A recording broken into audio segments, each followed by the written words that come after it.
Hello everyone. Today I have come up with topic periodic function. Okay देखें, हमने पिछला lecture जो किया था उसमें मल्टीपल एंगल के लिए कैसे काम करेंगे, मतलब एक ही एंगल किसी एक वैल्यू के लिए, एक लाइन के लिए जो कि प्लेन में लाई कर रहा है, एक से ज़्यादा होगा, उसे कैसे कैसे रिप्रेजेंट कर पाएंगे, इसे भी हम लोगों ने पढ़ा था। फिर उसके बाद हमने ये भी पढ़ा कि अगर एंगल का वैल्यू 360 के मल्टीपल में हो, पाई के मल्टीपल में हो, पाई बाई 2 के मल्टीपल में हो, तो कैसे निकालते हैं। इस पे बेस्ड क्वेश्चन आगे चल के हम लोग करेंगे अगले मतलब 1-2 लेक्चर के बाद। उस पर क्वेश्चन भी आपको कराई जाएगी कि कैसे अटैम्प्ट करना होता है। अगर आप समझे होंगे तो बहुत ईजी तरीक़ा से उस पर काम हो जाता है। यहाँ पे ज़्यादा क्वेश्चन की मैं रिक्वायरमेंट नहीं समझ रहा हूँ, क्योंकि मुझे फिजिक्स मेनली डील करना है और वहाँ पे हमें लिमिटेड एप्लीकेशन चाहिए मैथ का, तो उसको हम अपने लिमिट के अंदर, दायरा के अंदर ही रख रहे हैं। ज़्यादा उस पर हम मैथमेटिक्स के अंदर नहीं जा रहे हैं कि मतलब कैसे क्वेश्चन कितने टाइप के आ सकते हैं। लेकिन एक और हमारे उसी दौरान टॉपिक बहुत ज़्यादा यूज होता है हमारे फिजिक्स में, जिसे हम लोग बोलते हैं पीरियोडिक फंक्शन। देखें ये होता कैसे है। अगर पिछला लेक्चर आपने देखा होगा मेरा, तो आज का लेक्चर बहुत इजी लगेगा और बहुत इजीली आप समझ जाओगे, ठीक है ना।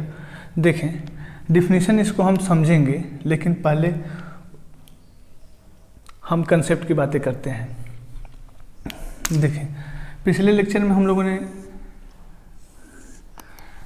पढ़ा था, क्या पढ़ा था कि ये मेरा लाइन जो है, यहाँ पे एंगल जो रिप्रेजेंट करेंगे या तो 0 डिग्री होगा या 2 पाई मतलब 360 डिग्री होगा।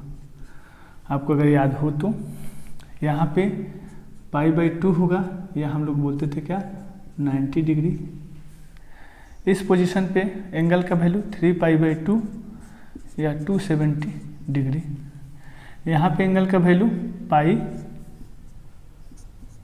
या इसी को क्या बोलते हैं 180 डिग्री, ठीक है। देखें किसी भी फंक्शन को पीरियोडिक तब बोलते हैं, कंडीशन है उसके लिए क्या, क्योंकि मान लेते हैं हम एक मेरा फंक्शन f है और ये क्या होगा, उसका इनपुट f ऑफ x। आप x रखो, थीटा रखो, जो भी मन करे, इसमें आप फ्री हो, इसके लिए कोई कंडीशन नहीं है। हम इसे थीटा से भी रिप्लेस कर सकते हैं। चलिए उसी फॉर्म में आपको समझाते हैं। थीटा है तो अगर आप यहाँ पे कोई ऐसा रियल नंबर रखें, कैसा, कांस्टेंट होना चाहिए और साथ ही साथ पॉजिटिव होना चाहिए, 2 कंडीशन। तो मैंने पीरियोडिक जो है उसका p ले रहा हूँ कि मान लिया मैंने कोई रियल नंबर जो कि पॉजिटिव है, उसे डिनोट करें p से। तो अगर इस p को पुट करने के बाद फिर यही फंक्शन f ऑफ थीटा मिल जाता है, तो बोलेंगे कि p जो है ये क्या है, पीरियड है। किसका, period of f of theta का। जो मेरा फंक्शन f ऑफ थीटा था, y is equal to f of theta के विषय में हम बात कर रहे हैं। तो y equal to f of theta का पीरियड क्या हो गया, p। तो period of f of theta क्या बोलेंगे हम, p। ऑलरेडी यहाँ पे हमने लिख रखा है, तो यहाँ से बोल सकते हैं period of f of theta equal to क्या होगा, p। कंडीशन क्या है, नोट के फॉर्म में याद रखते हैं कि p शुड बी, क्या होगा, p शुड बी मतलब p होना चाहिए, क्या होना चाहिए, constant real number. Constant real number होना चाहिए, ये कंडीशन है पहला। सेकंड क्या होगा, द वैल्यू ऑफ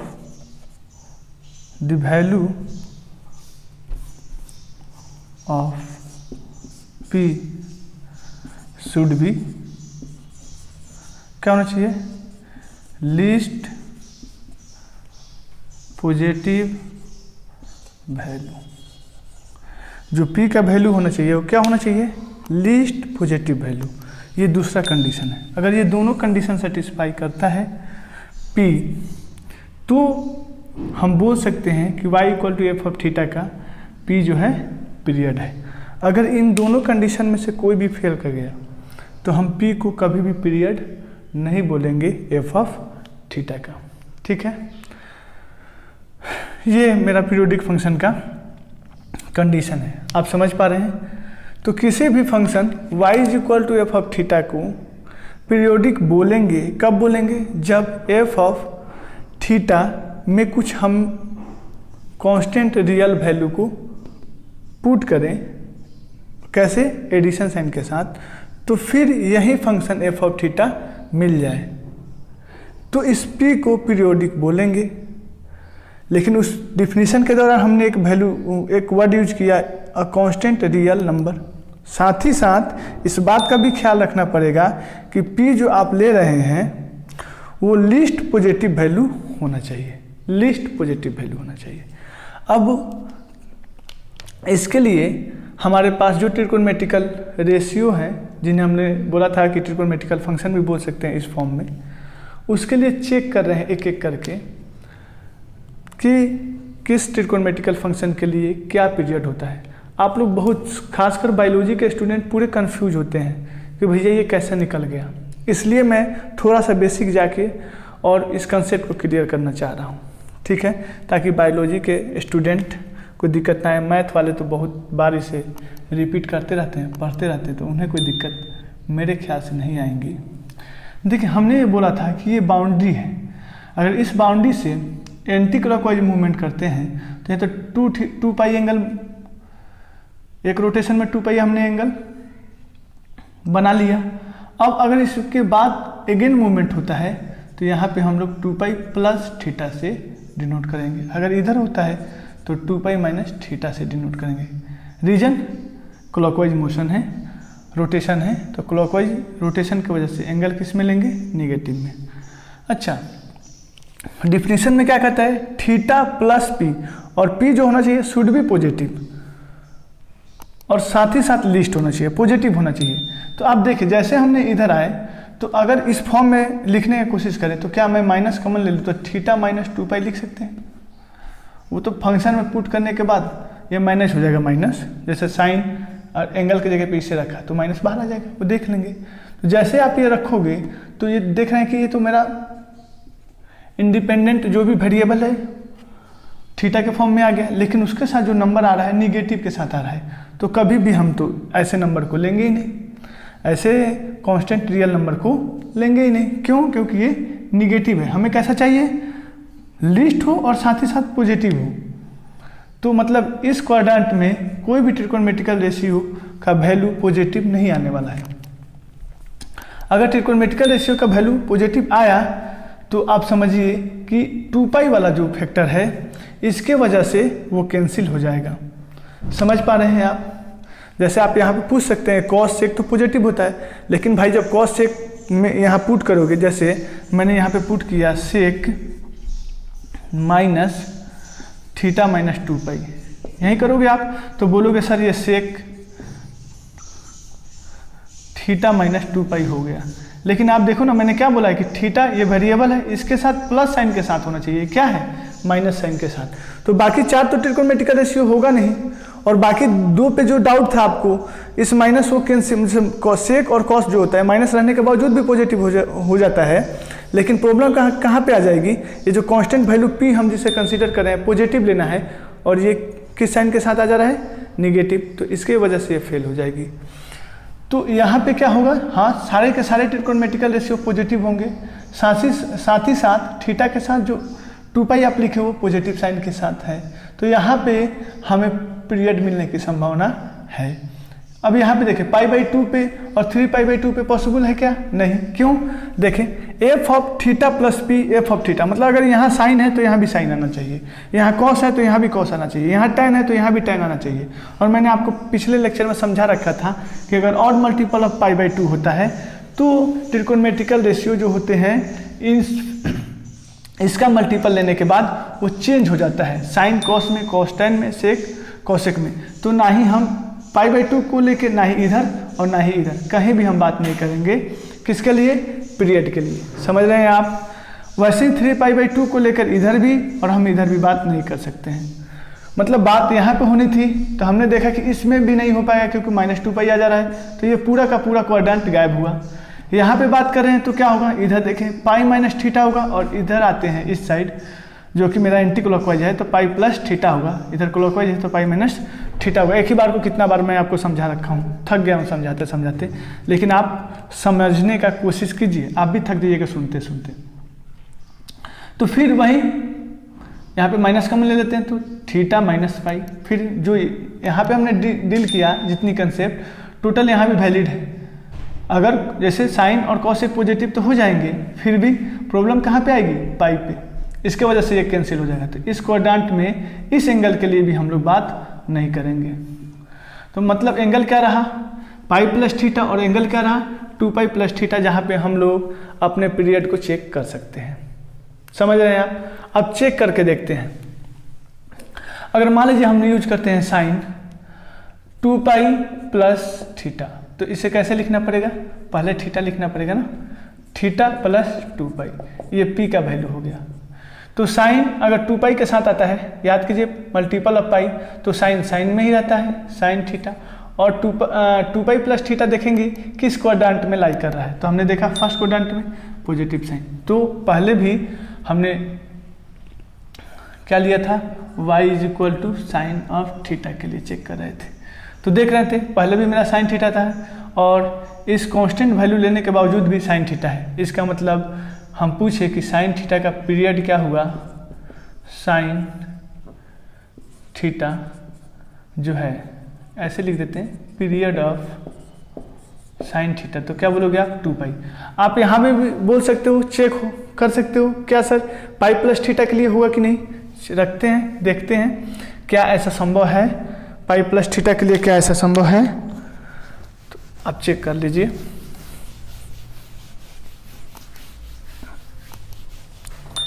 देखिए हम रखते हैं साइन π + थीटा, तो क्या हो जाएगा, पाई का मल्टीपल है तो साइन में ही रहेगा ना, और जो भी यहाँ एंगल होता है उसे पुट कर लेते हैं। अब बचा कि इसका साइन क्या लिया जाए, जो कि डिसाइड होगा लेफ्ट हैंड साइड के साथ। तो π + थीटा क्या होगा, थर्ड क्वाड्रेंट में लाई कर रहा है, और थर्ड क्वाड्रेंट में tan और cot पॉजिटिव हो गया, बाकी टोटल के टोटल ट्रिग्नोमेट्रिक रेशियो क्या होते हैं, निगेटिव। तो tan cot तो है नहीं, तो ये भी निगेटिव। तो मेरा फंक्शन क्या था, y = साइन थीटा। तो भैया इस जो भी यहाँ पे हम ये p जो ले रहे हैं, इसको रखने के बाद मेरा फंक्शन साइन थीटा के फॉर्म में आना चाहिए, ना कि माइनस साइन थीटा।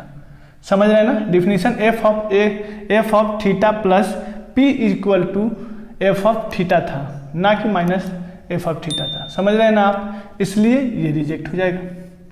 मतलब यहाँ पे पॉसिबल क्या है आप सोचिए, जो कि पॉजिटिव हो सकता है। तो यहाँ पे पॉसिबल दो ही हैं, वो क्या हो सकता है, tan और क्या हो सकता है, cot। यहाँ पे पॉसिबल कौन कौन से हैं, यहाँ पे पॉसिबल आपके साइन भी है, कॉस भी है, सेक भी है और कॉसेक भी है।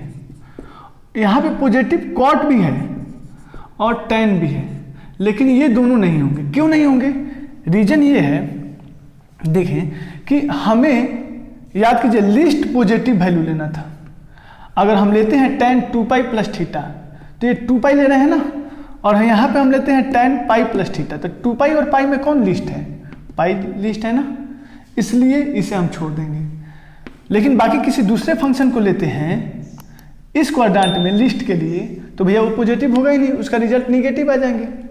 इस वजह से यहाँ पे हम साइन, कॉस, सेक और कॉसेक को कभी भी कंसीडर नहीं करेंगे पीरियड लेते समय, होगा ही नहीं, क्योंकि उसके कंडीशन जो दो थे, रियल कांस्टेंट नंबर होना चाहिए और लिस्ट पॉजिटिव नंबर होना चाहिए, इनमें से कोई ना कोई एक फेल कर जाएगा। ठीक है ना, तो हमें पता चल गया। इसी कारण हम अब आपको समझा रखे हैं, तो इसी क्वाड्रेंट में चेक कर रहे हैं। दूसरा किसके लिए, y = cos ऑफ थीटा के लिए। तो क्या करें, cos ऑफ हम थीटा लिख रहे हैं और इसमें क्या पुट करें, 2π। तो 2π का आप लेने के बाद मल्टीपल ऑफ पाई है, तो cos में ही रहेगा, साइन फर्स्ट क्वाड्रेंट में है एज इट इज। तो मतलब पीरियड क्या हुआ, 2π, पीरियड क्या हुआ, 2π। ऐसे ही डिसाइड करते हैं सेक का, तो थीटा + 2π, फिर मल्टीपल ऑफ पाई तो सेक थीटा ही रहेगा। ठीक है ना। अब ये थीटा प्लस 2 पाई फर्स्ट क्वाड्रेंट तो पॉजिटिव, पूरा सब जो भी हमारी रिक्वायरमेंट है एक फंक्शन को पीरियोडिक होने के लिए फर्स्ट क्वाड्रेंट में साइन कॉस सेक और कॉसेक क्या करते हैं, कंडीशन को फुलफिल करते हैं। तो ये चारों फंक्शन फर्स्ट क्वाड्रेंट में पीरियोडिक हो सकते हैं, हो सकते नहीं हैं ही, हम देख आपको तो अब समझा दिए तो ये हो सकने वाली कोई बात नहीं है। कॉसेक थीटा प्लस 2 पाई क्या लिख सकते हैं, कॉसेक थीटा, और साइन तो आप जानते हैं फर्स्ट में है तो पॉजिटिव होगा, फिर यहाँ पे पीरियड क्या हुआ पी। तो एक नोट पॉइंट करके हम लिख सकते हैं, नोट क्या बोल सकते हैं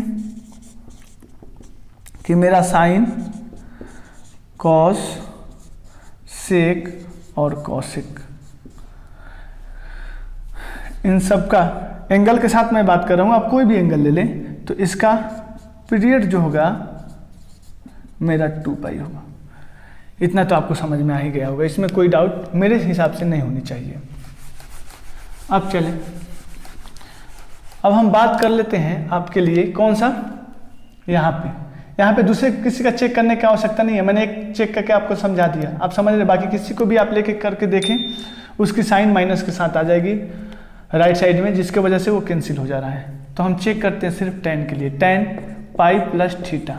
आप क्या बोलोगे, सर आपने tan लिया, मल्टीपल ऑफ पाई है तो tan में ही रहेगा, कन्वर्ट होने की कोई बात है ही नहीं, मतलब ये tan ही रहा, और जो भी एंगल है उसे पुट कर दिया। अब देखें थीटा के बाद ये पाई है, तो पाई क्या है, पीरियड बन जाएगा। क्यों, क्योंकि देखें साइन डिसाइड करना था तो pi plus theta third quadrant में, और थर्ड क्वाड्रेंट में tan थीटा क्या होता है, पॉजिटिव, तो वही है पूरा मेरा सेटिस्फाई किया ना। F of theta plus P is equal to F of theta.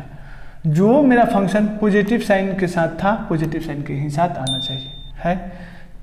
Similarly देखिए कॉट का पाई प्लस थीटा, तो क्या हो जाएगा, पाई का मल्टीपल है तो कॉट थीटा ही रहा।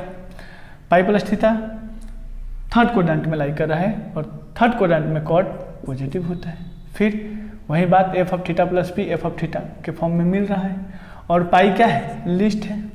वहाँ 2 पाई के फॉर्म में भी मिलता है, लेकिन वो लिस्ट नहीं होता है, 2 पाई पाई से ज़्यादा है, इसलिए उसे रिजेक्ट कर दिया। तो यहाँ भी हम बोलेंगे पीरियड क्या है, इसका पाई है, तो इस बात को लिखते हैं पीरियड ऑफ tan कॉट क्या होंगे हमारा, पाई। तो इसे आपको याद रखना होगा, ये नोट नंबर 1 था, ये नोट नंबर 2 हो गया। आप समझ पा रहे हैं। एक बातें और बात कर लेते हैं आपके साथ कि सर यहाँ पे tan कॉट को चेक करके दिखा रहा हूँ, tan 2 पाई प्लस थीटा। फिर से देखिए तो tan मल्टीपल ऑफ पाई तो tan ही रहेगा, थीटा है तो थीटा, और 2 पाई प्लस थीटा किस में, फर्स्ट क्वाड्रेंट में तो पॉजिटिव।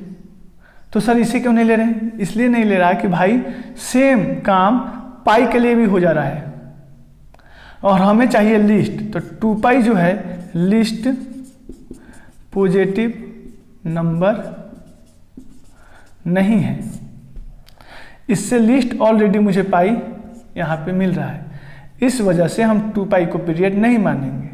समझ में आ रही है। सिमिलरली कॉट के साथ है 2 पाई प्लस थीटा है, तो यहाँ भी कॉट थीटा हो जाएगा पॉजिटिव साइन के ही साथ, लेकिन ये काम पाई के ऊपर भी हो जा रहा है सिमिलर, तो हम 2 पाई के ऊपर लेकर लिस्ट वाला जो कंडीशन है उसे फुलफिल नहीं कर पा रहे हैं। इसके वजह से 2 पाई वाला जो होगा ये मेरा पीरियड का रोल कभी भी प्ले नहीं करेगा, tan हो या कॉट।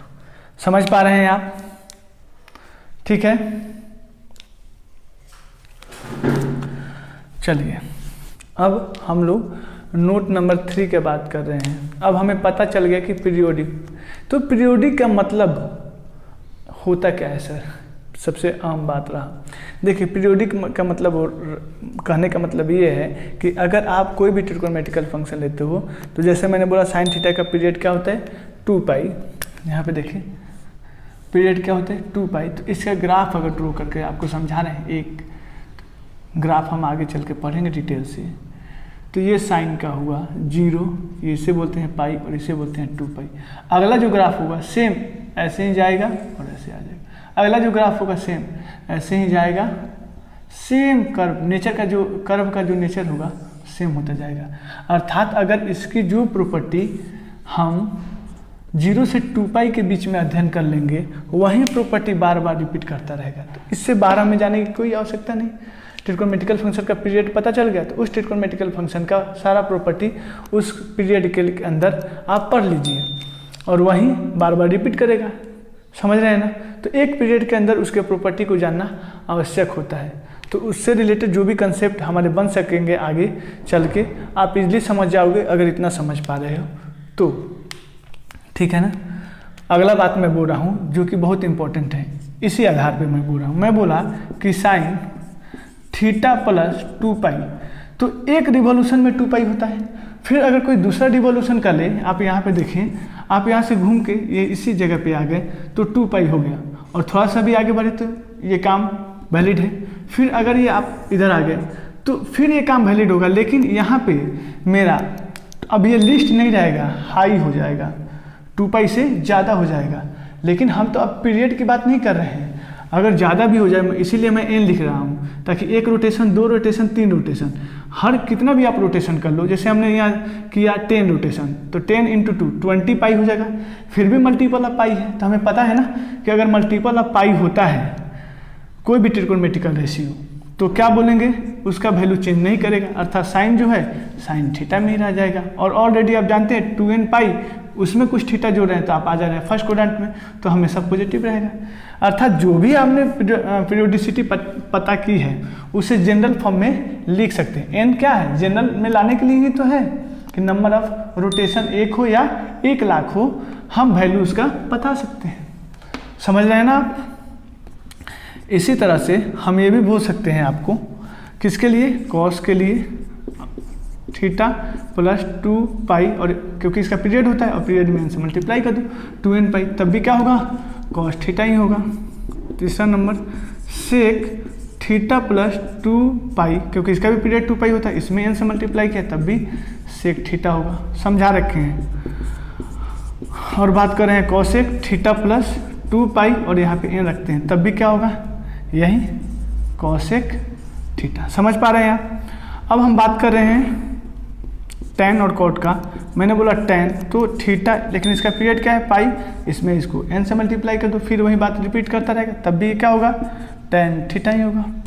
और 6 में हमारा क्या है, cot theta plus pi into n, कितना हो जाएगा, cot थीटा। ये जो भी n है ये नंबर ऑफ रोटेशन 1 2 3 4 5 कितना भी करे, बार बार जो कंडीशन था यहाँ पे tan cot के लिए थर्ड क्वाड्रेंट और 2π लेने पे फर्स्ट क्वाड्रेंट उसको सेटिस्फाई करता रहेगा। और ये पाई का मल्टीपल है इसलिए cot में ही रहेगा, tan में ही रहेगा, cosec में ही रहेगा। सब जितने भी कंसेप्ट है सब आपको पता है, मैं पहले भी आपको समझा रखा हूँ। समझ रहे हैं? अब एक और इम्पॉर्टेंट बात जो कि मैंने बोला था कि अब हम इसको 11th लेवल पे जाके पढ़ रहे हैं तो बाकी जो फंक्शन होते हैं उनको डिफाइन होने के लिए कंडीशन होता है। आज उन कंडीशन को थोड़ा देख रहे हैं, ठीक है ना, उन कंडीशन को थोड़ा देख रहे हैं। देखें आप कंडीशन क्या होता है। देखिए साइन थीटा जो है ये डिफाइन होता है थीटा के किसी भी वैल्यू के लिए पूरे रियल नंबर पे। मतलब अगर रियल लाइन लेते हैं आप तो यहाँ का ये रियल लाइन लें तो आप किसी भी यहाँ से पूरे रेंज में कोई भी वैल्यू ले लो, उस सब के लिए ये क्या करेगा, साइन थीटा सेटिस्फाई करता है सारे रियल नंबर के लिए। सेम होता है कॉस थीटा के लिए भी, जहाँ पे थीटा का वैल्यू आप कोई भी रियल नंबर ले सकते हैं।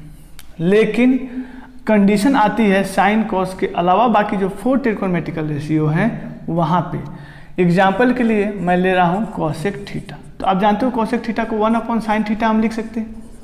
और आपको पता है 1/sin थीटा, साइन थीटा जहाँ जिस भी वैल्यू के लिए 0 होता होगा वहाँ पे कॉसेक थीटा अनडिफाइन हो जाएगा। क्यों?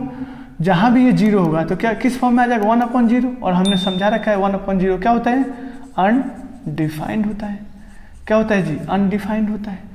तो साइन थीटा 0 कहाँ पे होता है, याद कीजिए, अगर आपको टेबल याद होगा तो मैंने बोला था साइन 0 पे क्या होता है, 0 होता है।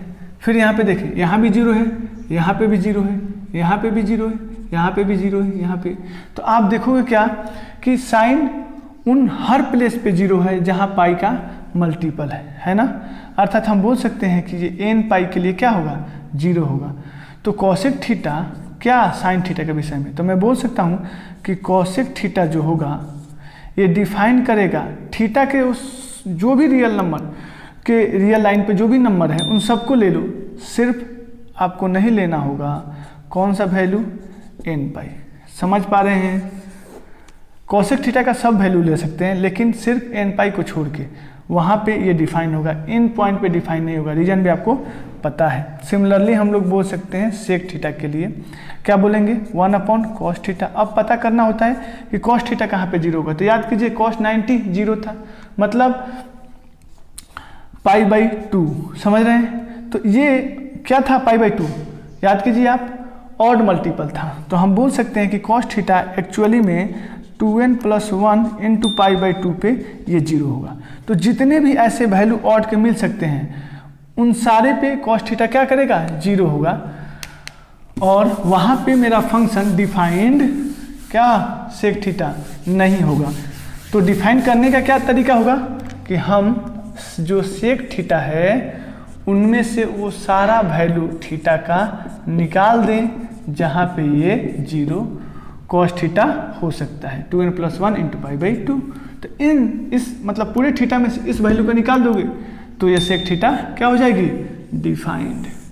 वैसे ही आप tan थीटा के लिए देखते हैं, तो tan थीटा देखें, आप जानते हैं इसे लिख सकते हैं sin theta upon cos theta, लिख सकते हैं ना। जब sin theta upon cos theta लिख रहे हैं तो फिर यहाँ पे देखें डिनोमिनेटर में मेरा cos थीटा आ गया और ये 0 कहाँ पे होता है, 2n + 1 इंटू π/2 पे। अर्थात tan थीटा थीटा के सारे वैल्यू के लिए डिफाइन होगा एक्सेप्ट किसको,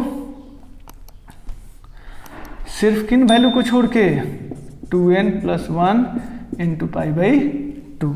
सिमिलरली cot थीटा के लिए देखें क्या लिख सकते हैं इसके लिए, cos theta upon sin theta. तो जहाँ भी sin थीटा 0 होगा वहाँ पे cot थीटा डिफाइन नहीं होगा। 0 कहाँ पे होता है, n पाई। अर्थात थीटा का सारा वैल्यू लो आप सिर्फ n पाई को छोड़ के।